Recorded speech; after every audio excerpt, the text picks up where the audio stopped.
Hello बच्चा लोग, आज हम लोग नोमेनक्लेचर स्टार्ट करने जा रहे हैं। सबसे पहले बात है कि हम लोग आरपीएस केमिस्ट्री के चैनल पे हैं, आरपीएस केमिस्ट्री क्लासेस। अब यहाँ पे हम लोग नोमेनक्लेचर को स्टार्ट करेंगे टॉपिक वाइज। अब कंटिन्यू आप लोग को वीडियो मिलते रहेगा। सबसे इम्पोर्टेंट बात ये है यहाँ पे कि टोटल टॉपिक को हम लोग डिटेल में पढ़ाएंगे। जो भी होगा नोमेनक्लेचर का जितना भी वीडियो होगा, छोटा छोटा वीडियो करके हम लोग डालेंगे और कंटिन्यू इसको करते रहेंगे और आगे बढ़ेंगे धीरे धीरे।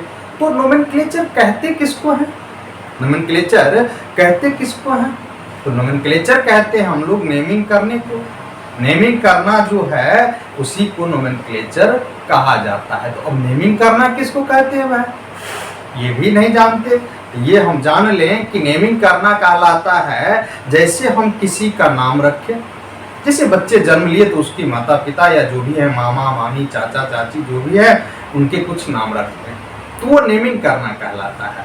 अब नेमिंग दो तरह से किया जाता है, क्योंकि एक नेम जो घर में आप लोग जानते होंगे, मोटू, मोटा है तो मोटू, पतला है तो पतलू, लंबा है तो लंबू, भुट्टा है तो भुट्टू। जो जैसे है उसके अकॉर्डिंग हम लोग नेमिंग कर देते हैं। तो ये हम याद रखेंगे कि अब नोमेनक्लेचर दो तरह से किया जाता है, एक कॉमन नेम और दूसरा आईयूपीएसी नेम। जो एक आपका स्कूल का नाम है और जैसे सरिता, बबीता, गीता, पिता जो भी है वो एक कॉमन नेम है। स्कूल में आप जैसे जाइए तो वहाँ पे हेमा, मालिनी, कुमारी, संगीता, कुमारी, अच्छे अच्छे नामों को रखा जाता है। वहाँ नहीं आलतू फालतू नाम रखते हैं। तो हम याद रखेंगे कि नोमेनक्लेचर दो तरह से किया जाता है। नोमेनक्लेचर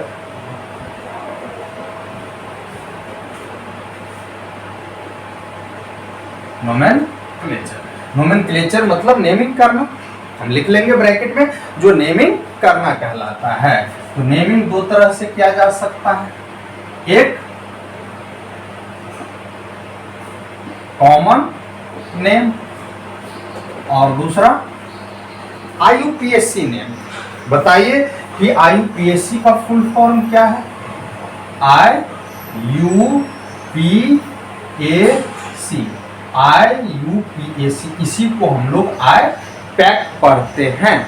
आईयूपीएसी का फुल फॉर्म क्या है? आईयूपीएसी का फुल फॉर्म है आई फॉर इंटरनेशनल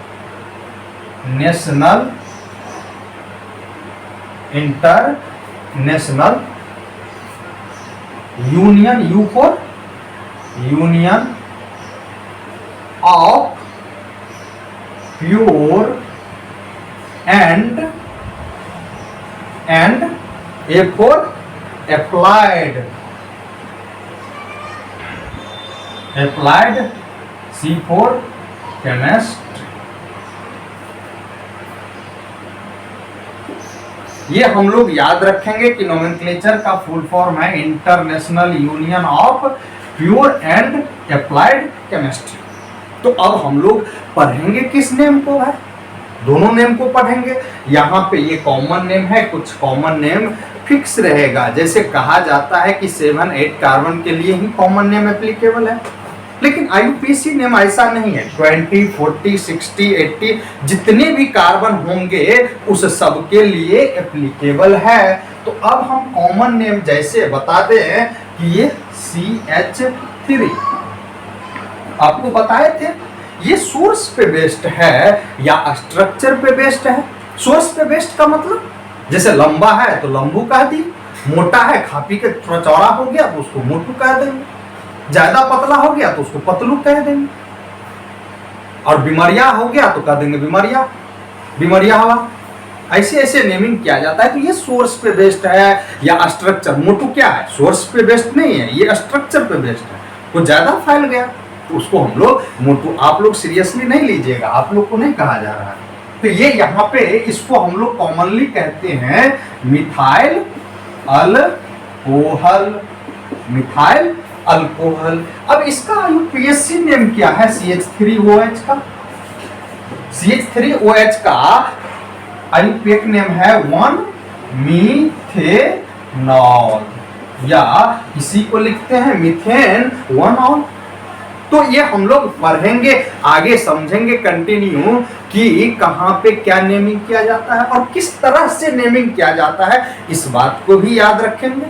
तो हम अब आगे बढ़ते हैं। नोमेनक्लेचर में सबसे पहला टॉपिक हम स्टार्ट करने जा रहे हैं आपके साथ एल्केन, उसके बाद एल्कीन, उसके बाद एल्काइन, धीरे धीरे करके उसके बाद फंक्शनल ग्रुप पे पहुंचेंगे।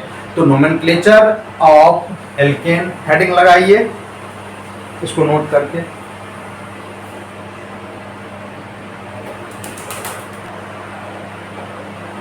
अब हम लोग यहां से एल्केन का नेमिंग करना स्टार्ट करते हैं। एल्केन,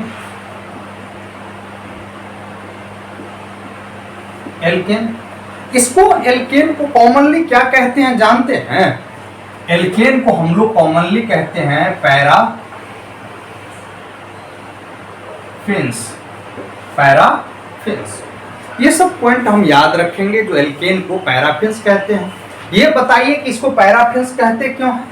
तो हम कहेंगे कि इसका रिएक्टिविटी एल्केन का बहुत कम है, इसीलिए इसको हम लोग पैराफिन्स कहते हैं। एल्केन में अब हम कैसे पहचाने कि एल्केन किसको कहेंगे? यदि कार्बन कार्बन के बीच सिंगल बॉन्ड है तो उसको हम लोग एल्केन कहेंगे। तो लिखेंगे यहाँ पे if single bond between, BW means between carbon and carbon is called alkane, is called alkane. इसको हम लोग एल्केन कहेंगे, मीन्स कार्बन और कार्बन के बीच कहीं पे भी सिंगल बॉन्ड है तो उसको हम लोग एल्केन कहेंगे। समझे बात को? तो अब नोमेनक्लेचर करने के लिए सबसे पहले आपको नंबर ऑफ कार्बन एटम तो पता होना चाहिए और उसका नेम क्या है। तो नंबर ऑफ, अब सबसे पहले इंपॉर्टेंट पॉइंट हम यहाँ पे लिखे हैं कि नोट में लिख लीजिए, इसको नोट में लिख दीजिए। नोट में number of, NO means number of carbon atom, और उसका नेम क्या है। जो भी पढ़ा रहे हैं उसको पढ़ेंगे और नोट्स करेंगे, सबको कॉपी पे नोट करेंगे और अच्छे से उसका नोट बनाएंगे और उसका नेमिंग करते जाएंगे। आपको कंटिन्यू अब वीडियो मिलेगा, उसमें कोई प्रॉब्लम नहीं होना चाहिए। तो नंबर ऑफ कार्बन एटम यदि 1 है उसको हम लोग कहते हैं मेथ, समझे? 2 कार्बन होगा तो एथ, 3 होगा तो प्रो, 4 होगा तो ब्यूट, 5 तो पेंट, 6 तो हेक्स, 7 हेप, 8 ऑक्ट, 9 नन, 10 डेक। 10 को हम लोग डेक कहते हैं। 11 को क्या कहेंगे? ठीक है, बहुत अच्छे से समझिए। जो 11 को हम क्या कहते हैं? 11 को हम कहेंगे 10 में 1 ऐड किए तो यहाँ पे हो जाएगा अन, प्लस 10 को क्या कहते हैं? डेक। तो यहाँ पे हो गया 11 के लिए अन डेक, 12 के लिए डू डेक, 13 के लिए ट्राइडेक, 14 के लिए टेट्राडेक, 15 के लिए पेंटाडेक, इसी तरह से नोनाडेक तक जाएंगे। फिर 20 के लिए क्या कहेंगे? C20। C20 के लिए हम लोग कहते हैं आईकॉस या ICOS, स्पेलिंग में डिफरेंस है, EICOS या आईकॉस। फिर यहां से हम आगे इसी तरह से अनाइकॉस, डुआइकॉस की तरह से बढ़ते रहेंगे। तो हम लोग को 20 तक ही याद रखना है, उससे आगे हमको मतलब नहीं है।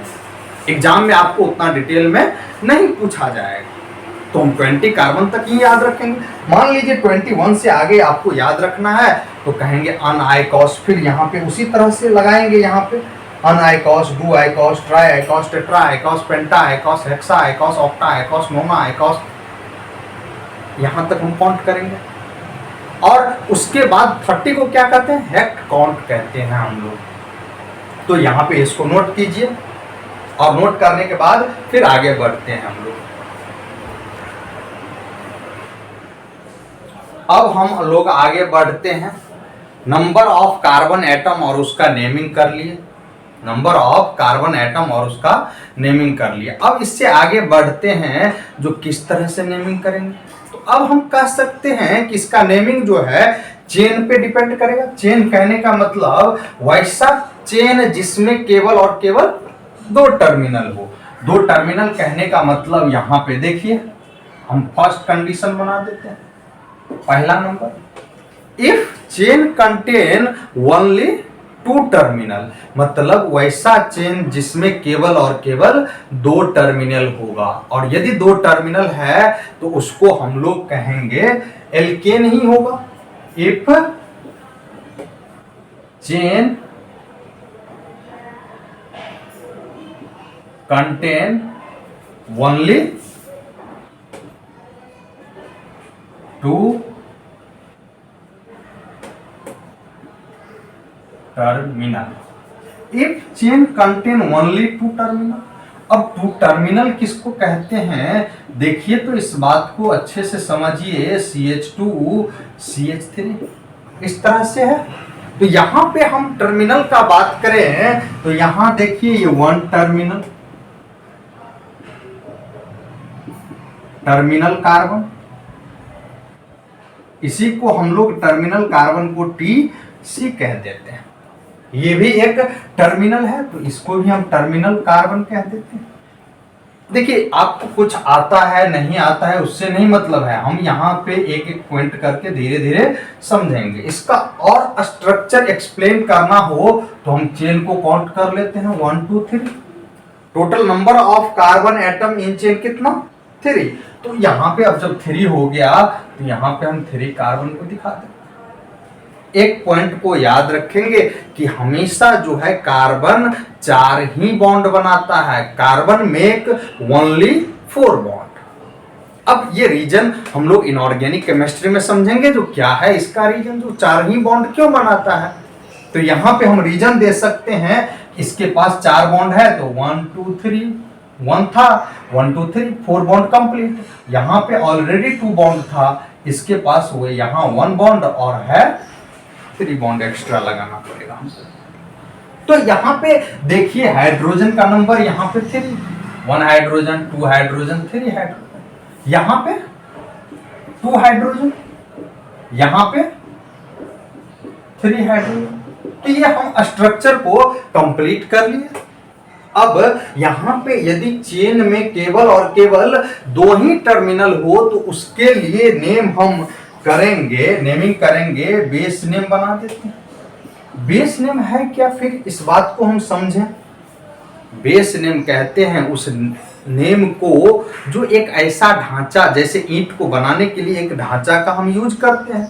एक बार ढांचा बना लिए और उसका नेमिंग अपना लॉन्ग टाइम तक। अब ईंट बनाने के लिए समझे क्या कि इसको मेन चेन कंटिन्यू करेंगे 1 2 3 और ये मेन चेन बना। और मेन चेन जैसे ही बना तो यहाँ पे इसके लिए बेस नेम यूज करेंगे अल्क प्लस ANE, यही बेस नेम बना। और इसको और करके हम लिख सकते हैं कि अल्केन, इसी को तो लिखे हैं अल्केन। और अल्क क्या है, तो ये वही नेम है जो हम नंबर ऑफ कार्बन एटम को काउंट किए थे, नंबर ऑफ कार्बन एटम को काउंट किए थे। तो टोटल नंबर ऑफ कार्बन कितना इस चेन में 1 2 3 और 3 कार्बन है। तो इसके लिए अब देखिए हम नेमिंग कर लेते हैं CH2 CH2 CH3 1 2 3 और 3 कार्बन के लिए क्या टर्म यूज करते हैं, प्रोप। और प्रोप में ANE ऐड कर दीजिए, आपको मिल जाएगा propane, propane. Next name CH3 CH2 CH2 CH3। अब यहाँ पे इसका नेमिंग करने के लिए देखिए तो total number of carbon atom कितना चेन में 1 2 3 4। जब 4 है तो इसके लिए टर्म यूज करेंगे हम लोग ब्यूट, क्योंकि देखिए पीछे लिखवाए हैं अभी 4 कार्बन के लिए हम टर्म यूज करते हैं ब्यूट, और इसमें सभी के सभी सिंगल बॉन्ड है तो ANE ऐड कर देंगे, बन जाएगा ब्यूटेन। ब्यूटेन तो ये हम लोग समझे यहाँ पे जो इस तरह से नेमिंग कर सकते हैं। जैसे और देख लीजिए बॉन्ड लाइन नोटेशन, इसके बाद थोड़ा जान ले हम लोग कि बॉन्ड लाइन नोटेशन कहते किसको है। अब bond line notation, bond line notation समझिएगा, बॉन्ड लाइन नोटेशन है क्या। तो बॉन्ड लाइन नोटेशन को समझने के लिए हम इतना ही समझेंगे कि ये एक तरह का लाइनिंग है, और लाइनिंग में जितने कॉर्नर्स होंगे उतना कार्बन होगा। देखिए यहाँ पे ये जो आप जितना कॉर्नर देख रहे हैं उतने नंबर ऑफ कार्बन एटम है। अब कार्बन एटम यहाँ पे है, यहाँ पे एक कॉर्नर तो यहाँ एक कार्बन, यहाँ एक कार्बन, यहाँ कॉर्नर तो यहाँ एक कार्बन, यहाँ एक कॉर्नर तो यहाँ एक कार्बन, यहाँ एक कॉर्नर तो यहाँ एक कार्बन। तो यहाँ पे अब हम सबसे पहले समझे कि ये यहाँ पे 1 2 3 4 5, इसी को स्ट्रक्चर में क्या ड्रॉ कर सकते हैं हम लोग, कहते हैं यहाँ से 1 carbon, 2 number carbon, 3 number carbon, 4 number carbon, 5 number carbon कहेंगे। अब यहाँ पे 1 2 3 4 5 नंबर कार्बन, तो यहाँ पे ये चेन 5 नंबर का बना, तो 1 2 3 4 और 5 यही कार्बन का चेन है। तो यहाँ पे 1 नंबर के पास टोटल हाइड्रोजन का नंबर 3 होगा, क्योंकि एक बॉन्ड है। और ऑर्गेनिक केमिस्ट्री जब कभी भी हम पढ़ रहे होंगे तो वहां पे एक ही लाइन याद रखेंगे कि वहां जो कार्बन का बॉन्ड होगा नहीं तो जो बच गया बॉन्ड उस सब के पास हाइड्रोजन होगा। तो यहाँ पे देखिए टोटल नंबर ऑफ कार्बन के पास कितना बॉन्ड, तो 2, number of bond equal to 2, इसके पास हाइड्रोजन का नंबर कितना होगा 2। जैसे यहाँ पे कितना बॉन्ड है अभी 1 और 1 2, तो यहाँ पे 2 बॉन्ड अपने मन से हम वो हाइड्रोजन ऐड कर देंगे। और वैसे यहाँ पे भी देखें तो यहाँ पे भी उतना ही हाइड्रोजन होगा, यहाँ पे भी 2 ही हाइड्रोजन, यहाँ पे एक बॉन्ड है और टोटल हाइड्रोजन का नंबर 3 होगा। तो ये हमको स्ट्रक्चर बना। अब इस स्ट्रक्चर को हम काउंट कर लेंगे, total number of carbon atom 5, तो 5 के लिए कहते हैं हम लोग पेंट, और यहाँ पे सभी कार्बन के बीच सिंगल बॉन्ड है इसीलिए ANE ऐड कर देंगे, तो बन जाएगा पेंटेन। तो यहाँ पे बन गया पेंटेन। तो बॉन्ड लाइन नोटेशन सिर्फ इतना समझाता है हमको कि ये कितने नंबर ऑफ कार्बन एटम है। क्या यहाँ पे हम काउंट कर सकते हैं total number of carbon atom कितना है, तो यहाँ पे कहेंगे जो यहाँ से स्टार्ट करेंगे 1 2 3 4 5 6 7 8 9, ये एक ही चेन है बाबू, ये चेन अलग नहीं है, क्योंकि यहाँ से काउंट करना हम स्टार्ट किए और कंटिन्यू ऐसे चलते चलते यहाँ पे 9 नंबर पे पहुँच गए। और 9 नंबर पे जैसे ही पहुंचे तो यहाँ पे हम समझे कि यहाँ पे नॉन टर्म का यूज करेंगे और ANE ऐड कर देंगे, बन जाएगा नो नेम। तो बॉन्ड लाइन नोटेशन को समझे। और एग्जांपल देखो, ट्राई करो खुद से भी, यहाँ पे ट्राई करो कि ये इसका रिप्रेजेंटेशन कुछ इस तरह से है, तो ये ऐसा।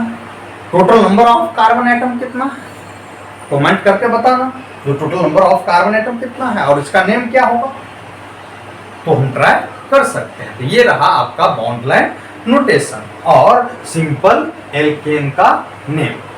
और अभी 2 टर्मिनल था, जब 2 टर्मिनल था तब उसका नेमिंग किया। तो आज हम लोग यहाँ तक समझे ये बात। तो अब आगे बढ़ते हैं दूसरा नोमेनक्लेचर। अब वैसे कंपाउंड का करेंगे जिसके पास 3 टर्मिनल्स हो। 3 टर्मिनल कहने का मतलब if chain contain, if chain से अच्छा है कंपाउंड लिखें,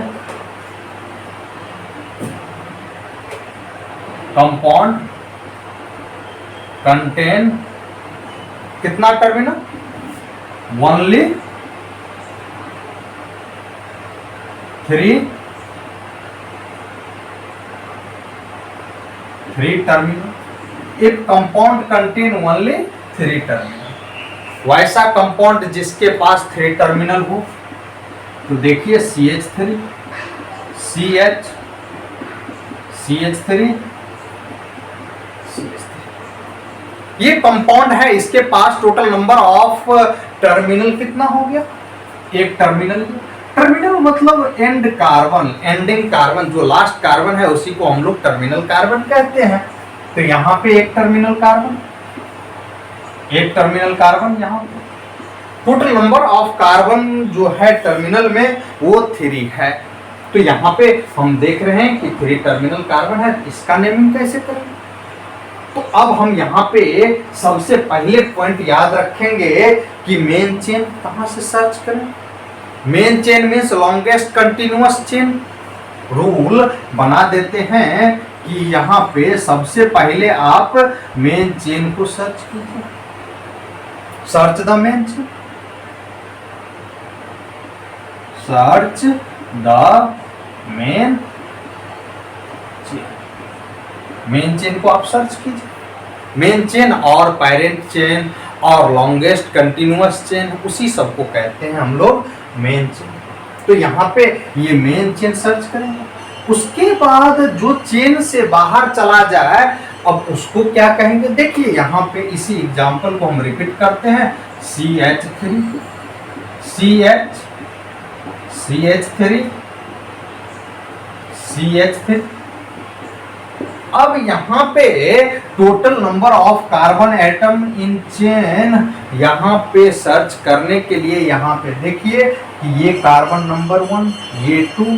मेन चेन को सर्च करने का मतलब ये हुआ कि longest continuous chain.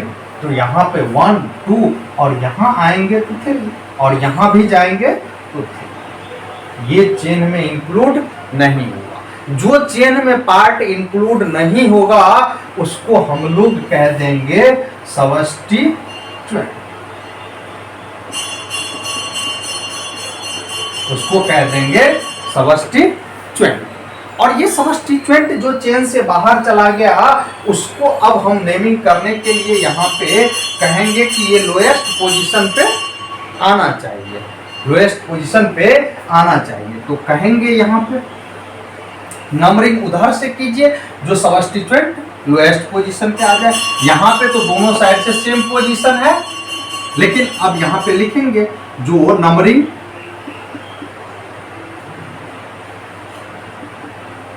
start from that side of chain। Numbering उधर से स्टार्ट कीजिए जिधर से सबस्टिट्यूएंट कम नंबर पे आए। तो numbering start from that side of chain which indicate, या डायरेक्ट लिखिए सबस्टिट्यूएंट present at lowest position। सबस्टिट्यूएंट present at lowest position। सबस्टिट्यूएंट कम से कम नंबर पे आना चाहिए। और ये सबस्टिट्यूएंट जो चेन से बाहर चला गया उसी को सबस्टिट्यूएंट कहते हैं।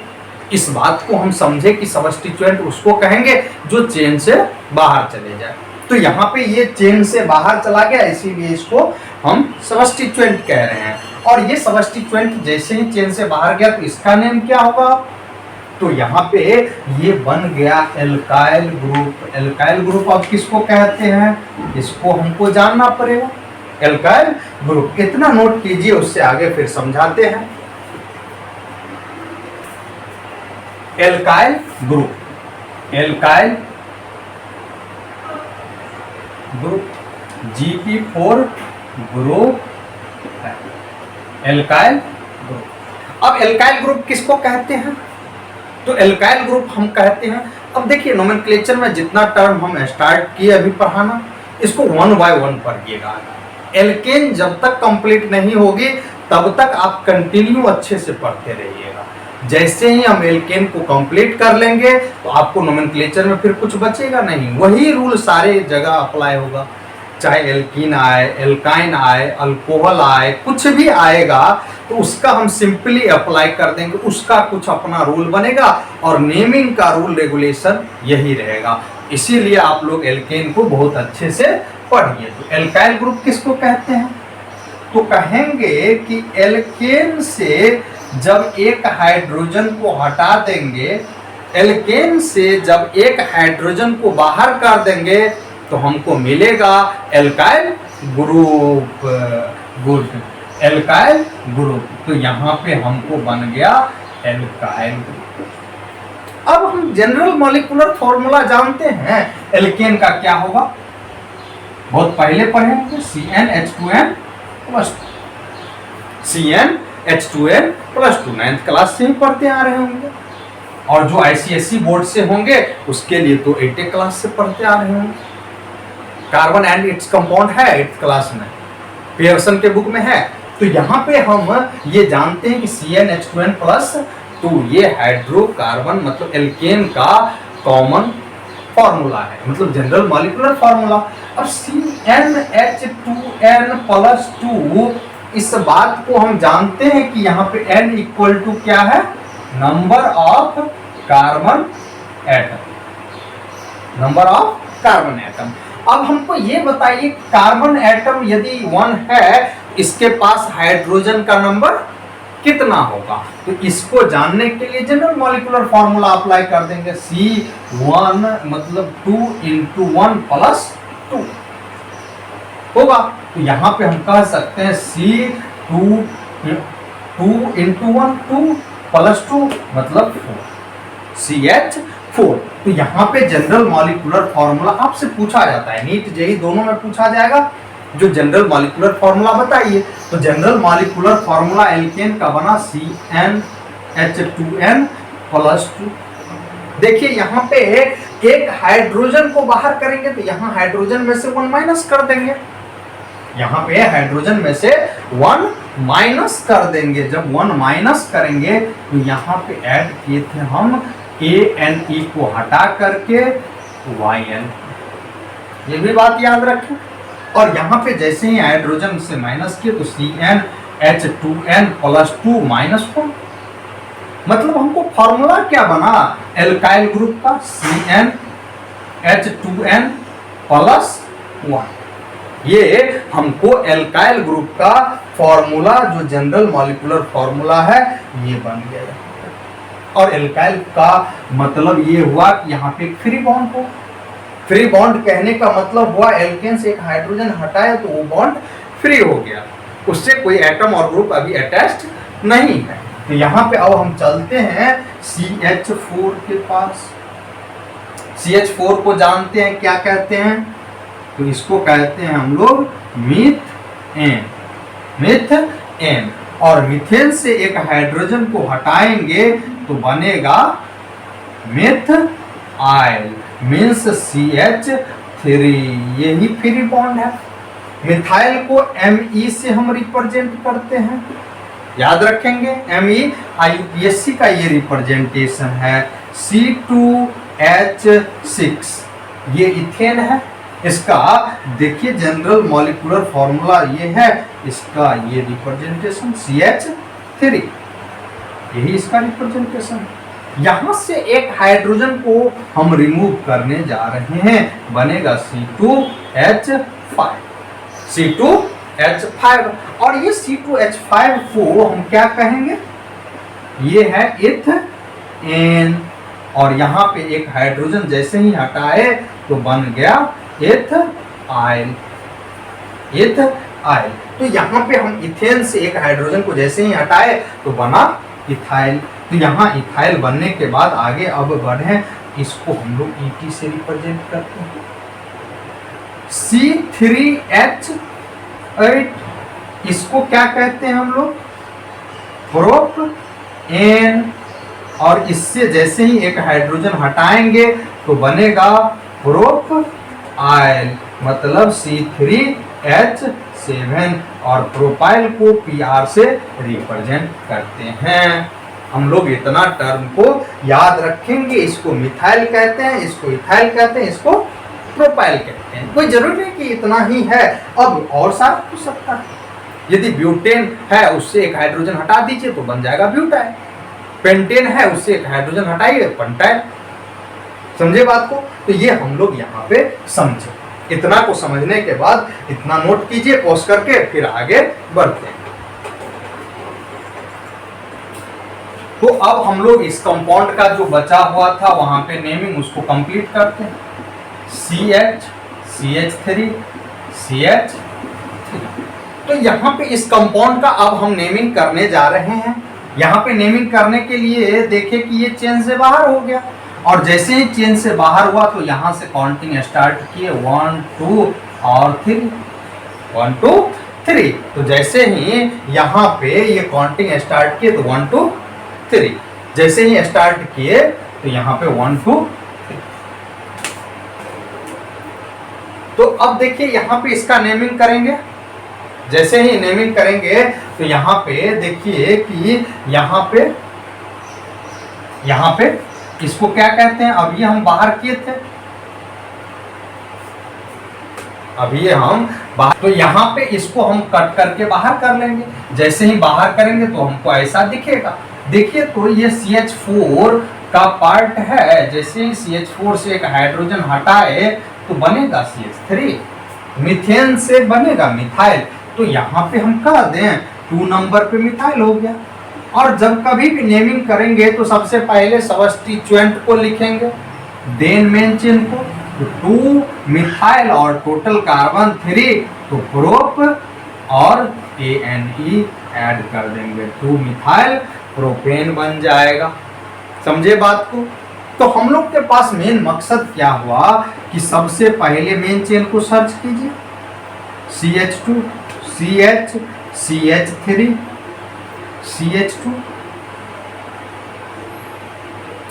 ये इस तरह से चेन है। Main chain means longest continuous chain, longest continuous chain. तो यहाँ पे लॉन्गेस्ट कंटिन्यूअस चेन को सर्च करने के लिए देखिए यहाँ से काउंटिंग स्टार्ट करते हैं एक टर्मिनल से, 1 2 3 4, ये 4 नंबर आया। अब दूसरा एक कॉर्नर से स्टार्ट करके दूसरे कॉर्नर पे एंड करते हैं, 1 2 3 4 5 6, ये ज्यादा नंबर का बना तो कह दें 2 3 4 5 6। और ये लोएस्ट पोजीशन पे आना चाहिए, ये भी मेरा कंडीशन था, प्रायोरिटी इसको भी देंगे। तो अब इधर से जा रहे हैं तो 3 नंबर, और उधर से जब आ रहे हैं तो देख लीजिए 1 2 3 4 5 6, इधर से जब आए तो 4 नंबर। अब कौन सही है और कौन गलत है उसको देख लीजिए। कितना नंबर था? 4 नंबर। तो ये सही हो गया क्योंकि लोएस्ट पोजीशन है, और ये हाईएस्ट पोजीशन हो गया। तो ये सही और ये गलत है। तो हम कह दें 3 मिथाइल और टोटल कार्बन कितना? 6। तो 6 के लिए हम टर्म यूज करते हैं हेक्स, और उसमें ANE ऐड कर दीजिए, बन जाएगा हेक्सेन, 3 मिथाइल हेक्सेन। अब दूसरा फिर और देखिए दूसरा कंपाउंड, यदि बॉन्ड लाइन नोटेशन की बात करें तो कुछ ऐसा नोटेशन होगा। अब यहाँ पे हम ऐड कर देते हैं C2H5, इसका नेमिंग कीजिएगा, अगले रोज हम फिर डिस्कस करेंगे। समझे बात को? तो यहाँ पे आज के लिए इतना ही रहने देते हैं। और एक क्वेश्चन नोट कर लीजिए, ये भी बॉन्ड लाइन नोटेशन का ही पार्ट है, C2H5। एक और क्वेश्चन नोट कीजिए, यदि दिख रहा हो बोर्ड को, 3rd नंबर। यहाँ पे इसको मिटा के यहाँ पे नोट करते हैं, पॉज कर करके नोट कर लीजिएगा। तो यहाँ पे ये यहाँ पे नोट कर देते हैं। एक क्वेश्चन यहाँ पे ये लिख रहे हैं, देखिए। तो इसमें सबसे पहले आप क्या कीजिएगा कि मेन चेन को सर्च कीजिएगा, C2H5 CH2 CH3, main chain को सर्च करना है, तब नेमिंग करना है। तो आज के लिए इतना ही, अब आज इतना ही रहने देते हैं, इस सबको नेमिंग करके लाना है। जो बच्चे देख रहे हो उस सभी से रिक्वेस्ट है कि आप पढ़िए और जाकर के नोट कीजिए और अच्छे से नेमिंग कीजिए। अब हम बहुत डिटेल में पढ़ाएंगे आप लोग को, बहुत डिटेल में अच्छे से, जो जेईई मेन एडवांस सारे क्वेश्चन आपसे इजीली सॉल्व हो जाए। तो याद रखेंगे कि इसको पढ़ेंगे, नोट करेंगे और क्वेश्चन बनाएंगे। और टेलीग्राम का भी ग्रुप है आरपीएस केमिस्ट्री क्लासेस करके, वहाँ पे जाइए, यदि प्रॉब्लम होता है तो मैसेज कीजिए हमको और वहाँ से हम आपको रिप्लाई देंगे कंटिन्यू। हम आप जो भी क्वेश्चन कीजिएगा उसका हम रिप्लाई दे देंगे। छोटा छोटा वीडियो बना करके भी वहाँ अपलोड करते रहते हैं। तो आप लोग टेलीग्राम को ज्वाइन कीजिए और वहाँ पे जो भी प्रॉब्लम होता है हमसे शेयर कीजिए और उसका सॉल्यूशन हम ढूंढेंगे, जो क्या सॉल्यूशन है क्वेश्चन में। यदि कोई प्रॉब्लम होता है उसको भी हम सॉल्व करेंगे। तो आज के लिए इतना ही।